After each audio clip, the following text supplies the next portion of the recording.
কতটা আত্মবিশ্বাস থাকলে হোবার্টের অধিনায়ক নাথান ১৯তম ওভারে বাংলার রিশাদকে বোলিংয়ে আনে।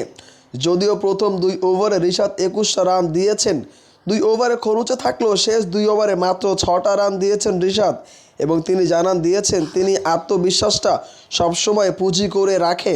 আজকের ম্যাচেও রিশাদ ৪ ওভারে খরচ করেছেন মোটে ২৭, উইকেট নিয়েছেন ২টা।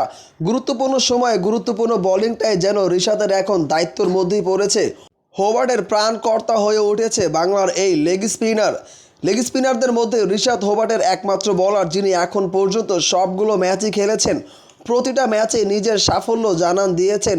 নিজের ৪ ওভারে ম্যাট এবং লাবুশেন্সকে আউট করে রিশাদ নিজের যোগ্যতাটা প্রমাণ করেছেন। প্রতি ম্যাচেও রিশাদ নিজের যোগ্যতা প্রমাণ করেন এবং সেই যোগ্যতায় তিনি এখন পর্যন্ত বিগ ব্যাশের হোবার্টের হয়ে প্রতিটা ম্যাচেই অংশগ্রহণ করেছে।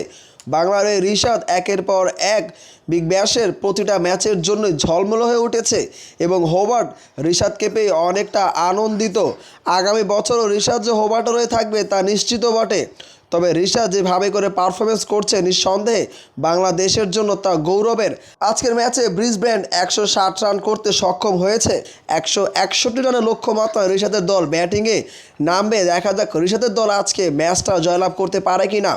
যদিও রিশাদের দল কোয়ালিফায়ার একেবারে দ্বার প্রান্তে দাঁড়িয়ে আছে, আজকের ম্যাচ জিতলে নিশ্চিত হয়ে যাবে।